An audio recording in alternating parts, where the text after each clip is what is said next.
ஓம் சாந்தி. இன்றைய சாகார முரளியிலிருந்து முக்கிய கருத்துக்கள். இன்றைய முரளியின் தேதி 5/2/2025. சிவபாபா சொல்றார், இனிமையான குழந்தைகளே, இந்த சரீரம் என்ற ஆடையை இங்கேயே விட வேண்டும். ஆகவே இதன் மீது பற்றுதலை விலக்குங்கள். நண்பர், உறவினர் யாருடைய நினைவும் வரக்கூடாது. இந்த சரீரம் என்ற ட்ரெஸ்ஸை இந்த உலகத்தில் தான் நம்ம எடுத்தோம், அது இங்கே தான் விட்டுட்டு போகணும். அதனால் இதன் மேலே இருக்கக்கூடிய பற்றுதலை விடுங்க. நண்பர், உறவினர் யாருடைய நினைவும் வரக்கூடாது. பாபா கேள்வி கேட்குறாங்க, யோக பலமுடைய குழந்தைகளின் அடையாளம் என்ன? பாபா பதில் சொல்கிறாங்க, அவர்கள் எந்த விஷயத்திலும் சிறிதும் விழமாட்டார்கள், எங்கேயும் பற்று இருக்காது. இன்று யாராவது சரீரத்தை விட்டாலும் துக்கம் ஏற்படாது. ஏனென்றால் இவர்களுக்கு டிராமாவில் இவ்வளவுதான் நடிப்பு என அறிந்திருக்கிறார்கள். ஆத்மா ஒரு உடலை விட்டுவிட்டு இன்னொரு உடலை எடுக்கும். இந்த ஞானம் இருக்கிறதுனால யார் சரீரத்தை விட்டாலும் அழமாட்டாங்க, அந்த துக்கம் ஏற்படாது அப்படின்றார். ஓம் சாந்தி. இந்த ஞானம் மிகவும் குப்தமானது. இதில் நமஸ்காரம் கூட கூற வேண்டியது இல்லை. உலகத்தில் நமஸ்காரம் மற்றும் ராம் ராம் என கூறுகிறார்கள். இங்கே இந்த விஷயங்கள் எதுவும் தேவையில்லை. ஏனென்றால் இது ஒரு குடும்பமாகும். குடும்பத்தில் ஒருவருக்கொருவர் நமஸ்காரம் அல்லது காலை வணக்கம் கூறுவது அவ்வளவு அழகாக இல்லை. ஏன்னா அவங்களுடைய ஒர்க் செய்வாங்க, இப்போ டியூட்டிக்கு போகிறாங்கன்னா போவாங்க வருவாங்க, அது அவங்களுடைய ஒர்க் நடந்துகிட்டே இருக்கும். அங்கே இந்த மாதிரி வணக்கம் தெரிவிக்க வேண்டிய அவசியம்லாம் இல்லை. இந்த குட் மார்னிங் சொல்லக்கூடிய ஃபேஷன் கூட யூரோப்பியன்ஸ் கேட்டிருந்து தான் வந்திருக்கு, இல்லைனா இதுக்கு முன்னாடிலாம் சொல்லலைன்றார். அதே போல் சிலர் சத் சங்கத்தில் போகிறாங்க அப்படின்னா அங்கே நமஸ்காரம் வணக்கம் பண்ணுவாங்க, சொல்லுவாங்க. அப்புறம் காலில் விழுவாங்க. அந்த காலில் விழுறது கூட பணிவிற்காக தான் கற்பிக்கிறாங்க. நான் பாபா சொல்கிறாங்க, குழந்தைகளாகிய நீங்கள் இங்கே ஆத்ம உணர்வுடையவர்களாக ஆகணுன்றார். இப்பொழுது நான் சாதாரண பிரம்மா உடல் மூலமாக உங்களை படிக்க வைக்கின்றேன். இவர் மூலமாக ஸ்தாபனை செய்கிறேன் என பாபா கூறுகின்றார். எப்படி? பாபா நேரில் வரும்பொழுதுதான் புரிய வைக்க முடியும். இல்லை என்றால் யார் எப்படி புரிந்து கொள்வார்கள்? இந்த தந்தை நேரெதிரில் அமர்ந்து குழந்தைகளுக்கு புரிய வைக்கிறார். பாப்தாதா நமஸ்காரம் என இருவருக்கும் நமஸ்காரம் செய்ய வேண்டி இருக்கிறது. ஏன்னா அந்த சரீரத்தில் சிவபாபாவும் இருக்கார், பிரம்மா பாபாவுடைய சோலும் இருக்குது, 2 பேரும் இருக்கிறதுனால பாப்தாதா நமஸ்காரம்னு சொல்கிறோம். ஆனால் வெளியில் இருக்கிறவங்க இதை கேட்டாங்கன்னா, இந்த பாப்தாதான்னு வார்த்தை கேட்டால் கூட இது என்ன அப்படின்னு குழம்பி போவாங்கன்றார். அதே போல் இந்த உலகத்தில் இருக்கக்கூடியவங்களுக்கு 2 பெயர் வைக்கிறாங்க, லக்ஷ்மி நாராயணர், ராதாகிருஷ்ணன் அப்படின்ட்டு. அது பார்த்திங்கன்னா அந்த யுகலுடைய நேம், 2 பேர் கணவன் மனைவி இணைந்த ரூபம் போல் ஆயிடுச்சு இல்லையா அப்படின்றார். அவங்க மனிதர்கள் தான், ஒரே ஒரு மனிதன் தான், ஆனால் அவங்களுக்கு 2 பேர் வச்சுருக்காங்க.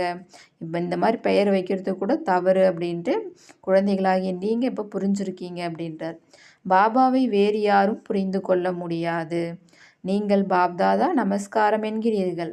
பாபா உடலை உடைய ஆன்மீக குழந்தைகளே நமஸ்காரம் என்கிறார். இப்பொழுது நீங்கள் உடலை உடைய குழந்தைகளாகவும் இருக்கிறீர்கள், ஆன்மீக குழந்தைகளாகவும் இருக்கிறீர்கள். சிவபாபா அனைத்து ஆத்மாக்களுக்கும் தந்தையாக இருக்கின்றார், மேலும் பிரஜாபிதாவும் இருக்கின்றார். பிரஜாபிதா பிரம்மாவின் வாரிசுகள், சகோதரன் சகோதரிகள். இல்லற மார்க்கம் ஆகிவிடுகிறது. நீங்கள் அனைவரும் பிரம்மா குமார், பிரம்மா குமாரிகள். பிரம்மா குமார், பிரம்மா குமாரிகளுக்கு தந்தையிடமிருந்து சொத்து கிடைக்கிறது என கூறுங்கள். பிரம்மாவிடமிருந்து கிடைக்காது. பிரம்மாவும் சிவபாபாவின் குழந்தை. சூட்ச்ம வதனவாசி பிரம்மா, விஷ்ணு, சங்கர் போன்றோர் படைப்புகள். இந்த படைப்புகளை படைக்கக்கூடியவர் சிவன். சிவனை படைப்பவர் யார் அப்படின்னு சொல்ல முடியாது, ஏன்னா சிவனை படைப்பவர் யாருமே கிடையாது, அவர் தான் ஹையஸ்ட். பிரம்மா, விஷ்ணு, சங்கர்லாம் அவருடைய படைப்புகள். இவர்களுக்கும் மேலானவர் தான் சிவன். அனைத்து ஆத்மாக்களுக்கும் அவர் தந்தையானவர் சிவ பரமாத்மா. இப்பொழுது படைக்கக்கூடியவர் இருக்கிறார் என்றால் எப்பொழுது படைத்தார் என்ற கேள்வி எழுகிறது. இது அனாதியாகும். இத்தனை ஆத்மாக்களை எப்பொழுது படைத்தார் என்ற இந்த கேள்வி எழ முடியாது. அனாதி அப்படின்னா முதலும் முடிவுமற்றது, தொடர்ந்து நடந்து கொண்டே இருக்கக்கூடியது. இதுக்கு முடிவேன்றதே கிடையாதுன்றார். இது எப்போ ஸ்டார்ட் ஆச்சுன்னு சொல்ல முடியாது, எப்போ முடியும்னு சொல்ல முடியாது. இது மிகவும் எளிதாகும். இந்த விஷயங்களை குழந்தைகளாகிய நீங்கள் வரிசை கிரமத்தில் புரிந்து கொள்கிறீர்கள். யார் இறந்தாலும் உயிரோடு இருந்தாலும் ஒரு பாபாவை தவிர வேறு யார் மீதும் பற்றுதல் இருக்கக்கூடாது. அம்மா இறந்தாலும் அல்வா சாப்பிடுங்கள் என்று பாடப்பட்டிருக்கிறது. அதாவது அம்மா இறந்தாலும் அல்வா சாப்பிடுங்க அப்படின்னா ஞானம்ன்ற அல்வாவை நம்ம சாப்பிடணுன்றார், ஞானத்தை கேட்கணுன்றார். யார் இறந்து போனாலும் கவலைப்பட வேண்டியது இல்லை. ஏன்னா இந்த நாடகத்தில் ஏற்கனவே நிச்சயிக்கப்பட்டிருக்கு அவங்களுடைய பாட்டு இந்த டைம் வரைக்கும் தான். அப்புறம் முடிஞ்சிச்சுன்னு அப்படின்னா அந்த ஆத்மா வேற ஒரு இடத்துக்கு போய் தான் ஆகணும். ஏன்னா நடிகர்கள் அவங்க ஒரு இடத்துல நடிப்பு முடிச்சுட்டு இன்னொரு இடத்துக்கு போகிறாங்க அந்த ஆத்மா. இதில் துக்கப்பட வேண்டிய விஷயம் இல்லை, என்ன செய்ய முடியும் அப்படின்றார். இதுதான் யோக பலத்தின் நிலையாகும். சிறிதும் விழக்கூடாது என சட்டம் கூறுகிறது. அதாவது சிறிதும் அந்த துக்கத்தில் போகக்கூடாது, வலி உணர்வு அந்த வேதனை உணர்வு வரக்கூடாதுன்றார். அனைவரும் நடிகர்கள். குழந்தைகளுக்கு ஞானம் கிடைத்திருக்கிறது. ஓ பரம்பிதா பரமாத்மா, வந்து எங்களை அழைத்து செல்லுங்கள் என பாபாவிடம் கூறுகிறார்கள். இத்தனை உடல்களை அழித்து அனைத்து ஆத்மாக்களையும் உடன் அழைத்து செல்லுதல் மிகப்பெரிய வேலையாகும். மகாபாரத போர் ஏற்பட்டு விட்டால் கொசு கூட்டங்களைப் போல் இறப்பார்கள் என குழந்தைகளுக்கு தெரியும். இயற்கை சீற்றங்களும் ஏற்படும். இந்த உலகம் முழுவதும் மாறுகிறது. இங்கிலாந்து, ரஷ்யா பாருங்கள் எவ்வளவு பெரியதாக இருக்கிறது. சத்யுகத்தில் இவைகள் இருந்ததா என்ன? நம்முடைய ராஜ்யத்தில் இந்த கண்டங்கள்லாம் கிடையாது அப்படின்றது உங்களுக்கு தெரியும். ஆனால் இந்த உலகத்தில் இருக்கக்கூடிய யாருடைய புத்தியிலும் இந்த விஷயங்கள் கிடையாதுன்றார். அங்கே ஒரே தர்மம், ஒரே ராஜ்யம் இருந்தது. உங்களில் ஒரு சிலர் புத்தியில்தான் நன்கு பதிவாகிறது. ஒருவேளை பதிவாகியது என்றால் எப்பொழுதும் போதை ஏறிக்கொண்டே இருக்கும். நண்பர்கள், உறவினர் போன்றோர்களின் நினைவில் விலகி ஒரு எல்லையற்ற மகிழ்ச்சியில் நிலைத்திருப்பது மிகவும் அதிசயமாகும். கர்மாத்தீத் நிலையை கடைசியில்தான் பெறுகிறார்கள். சரீரத்தில் இருந்தும் பற்று விலகி போகணும், அவ்வளவுதான். இப்போ நாம் இந்த உலகிலிருந்து போக போகிறோம், அவ்வளோதான் அப்படின்ட்டார். அப்பா மற்றும் ஆஸ்தி. அனைவருக்கும் மேல் அப்பா இருக்கிறார். பிரம்மா மூலமாக ஸ்தாபனை, சங்கர் மூலமாக அழிவு, விஷ்ணு மூலமாக பாலனை என்கிறார்கள். சரி, பிறகு சிவனின் வேலை என்ன? உயர்ந்ததிலும் உயர்ந்த சிவ பாபாவை பற்றி யாருக்கும் தெரியவில்லை. அவரை சர்வவியாபி என்கிறார்கள். அனைத்தும் அவருடைய ரூபம் என்கிறார்கள். இப்போ ஒருவேளை அவர் சர்வவியாபினா அப்போ எல்லாருமே பகவானா? ஒரு புறம் எல்லாமே நம்ம சகோதரர்கள், சகோதரர்கள்னு சொல்கிறாங்க, அப்புறம் எல்லாருமே தந்தைன்றாங்க. எதையுமே புரிஞ்சிக்கல அப்படின்றார் பாபா. முழு உலகினரின் புத்தியிலும் இது உறுதியாகி விட்டிருக்கிறது, சர்வவியாபின்ற விஷயம். ஆகவே அனைவரும் தமோ பிரதானமாகிவிட்டனர். முழு உலகமும் துர்கதி அடைந்து விட்டது. பிறகு நான் தான் வந்து அனைவருக்கும் சத்கதியை அளிக்கிறேன் என தந்தை கூறுகிறார். குழந்தைகளே, என்னை நினைத்தால் உங்களுடைய விக்ரமங்கள் அழியும் என எல்லையற்ற தந்தை கூறுகிறார். நீங்கள் இந்த தாதாவை அல்லது மம்மாவை கூட நினைக்கக்கூடாது. மம்மாவும் இல்லை, பாபாவும் இல்லை, யாருக்கும் எந்த மகிமையும் இல்லை என தந்தை கூறுகின்றார். நினைவு ஒரு சிவபாபாவை தான் செய்யணும். சிவபாபா இல்லை என்றால் இந்த பிரம்மா என்ன செய்வார்? இவரை நினைப்பதால் என்ன நடக்கும்? இந்த பிரம்மாவை நினைச்சா என்ன நடக்கும்? ஆம், இவர் மூலமாக நாம் தந்தையிடமிருந்து சொத்தை அடைந்து கொண்டிருக்கிறோம். ஆனால் பிரம்மா பாபா மூலமாக தான் நம்ம சிவபாபா நினச்சி அவர்கிட்ட இருந்து சொத்து அடைகிறோம். மற்றபடி சிவபாபாவை தான் நினைக்கணும், பிரம்மா பாபாவை நினைக்கக்கூடாதுன்றார். இவரிடமிருந்து இல்லை என அறிகிறீர்கள். இவரும் அவரிடமிருந்து சொத்தை அடைகிறார். யார்? பிரம்மா பாபாவும் சிவபாபா கிட்ட இருந்து தான் அடைகிறார். அதனால் சிவபாபாவை தான் நினைக்கணும். இவர் இடையில் தரகர் ஆவார். இவர் மூலமாக தந்தை ஆத்மாக்களாகிய உங்களின் நிச்சயதார்த்தத்தை தன்னுடன் செய்விக்கிறார். ஆகவே சத்குரு தரகர் ரூபத்தில் கிடைத்திருக்கிறார் என கூறப்படுகின்றது. சத்குரு தரகர் கிடையாது, சத்குரு நிராகார். குரு பிரம்மா, குரு விஷ்ணு என்கிறார்கள். ஆனால் அவர்கள் யாரும் குரு கிடையாது. ஒரே ஒரு தந்தை தான் சத்குரு. அவரே அனைவருக்கும் சத்கதி அளிக்கிறார். பாபா உங்களுக்கு கற்பித்திருக்கிறார். ஆகவேதான் நீங்கள் மற்றவர்களுக்கு வழி காண்பிக்கிறீர்கள். பார்த்தாலும் பார்க்காதீர்கள் என அனைவருக்கும் வழி காட்டுகிறீர்கள். அதாவது இந்த உலகத்தை பார்த்தாலும் பார்க்காதீங்க அப்படின்ற விஷயத்த எல்லாருக்கும் சொல்கிறீங்க அப்படின்றார். புத்தியின் மூலயமா நம்ம கனெக்ஷன் எங்கே இருக்கணும்? பாபா கிட்ட தான் இருக்கணும் புத்தி அப்படின்றார். புத்தி மூலமாக இந்த முழு உலகத்தையே மறக்கணும், புத்தி சிவபாபா கிட்ட இணைந்து இருக்கணும் அப்படின்றார். மாணவர்கள் மாணவர்களை நினைப்பார்களா என்ன? இப்போ நாமளும் ஸ்டூடெண்ட்ஸு, பிரம்மாவும் ஸ்டூடெண்ட்டு. அப்போ நாம் அவர் போய் நினைக்குமா என்ன அப்படின்னு கேட்குறாரு. மாணவர்கள் டீச்சரை தானே நினைக்கணும். பள்ளிக்கூடத்தில் புத்திசாலியான குழந்தைகள் மற்றவர்களையும் தூக்கி நிறுத்துவதற்கு முயற்சி செய்வார்கள். அவ்வாறு ஒருவரை ஒருவர் உயர்த்துவதற்கு முயற்சி செய்யுங்கள் என பாபாவும் கூறுகிறார். ஆனால் அதிர்ஷ்டத்தில் இல்லை என்றால் முயற்சி செய்வது இல்லை. சிறிதிலேயே திருப்தி அடைந்து விடுகிறார்கள். கண்காட்சியில் நிறைய பேர் வருகிறார்கள். நிறைய பேருக்கு புரிய வைத்தால் முன்னேற்றம் நிறைய ஏற்படும் என புரிய வைக்க வேண்டும்.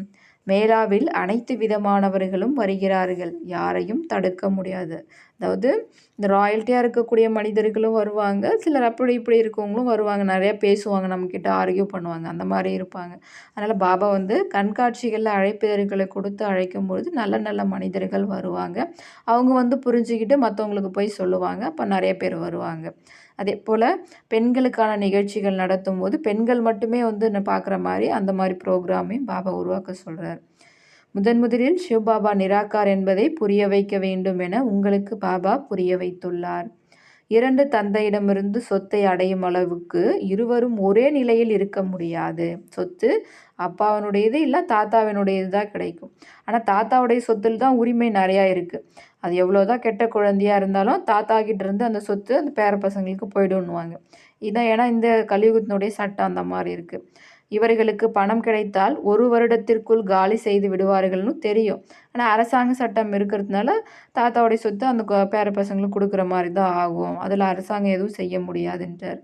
பாபாவுக்கு இதில் அனுபவம் இருக்குது அப்படின்றார். யாருன்னா பிரம்மா பாபாவுக்கு இருக்குது. இது சிவபாபாவை சொல்ல மாட்டார் எனக்கு அனுபவம் இருக்குது அப்படின்ட்டு. பிரம்மா பாபா பார்த்துருக்காராம். ஒரு ராஜாவினுடைய குழந்தை இருந்தாராம். 1 கோடி ரூபாயை 12 மாதத்துலே 1 வருஷத்துலேயே செலவு பண்ணிட்டாராம். இப்படி இருக்காங்க பாருங்க அப்படின்ட்டு இந்த பிரம்மா பாபா சொல்கிறார். அவருடைய அனுபவத்தை நான் நிறைய பார்த்துருக்கேன்ட்டு. நான் இது சிவபாபா சொல்கிறது இல்லை. இது பழைய உலகம் பழைய வீடு ஆகும். பழைய வீட்டை இடிக்க வேண்டி இருக்கிறது. இந்த லக்ஷ்மி நாராயணரின் ராஜ்யத்தில் அவர்களின் வீடு எவ்வளவு நன்றாக இருக்கிறது பாருங்கள்.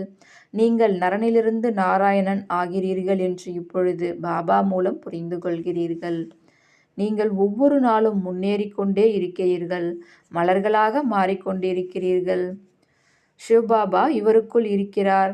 நாம் பாப்தாதாவின் குழந்தைகள். இதுவும் புத்தியில் நினைவில் இருந்தால் குஷியின் அளவு அதிகரித்து கொண்டே இருக்கும்.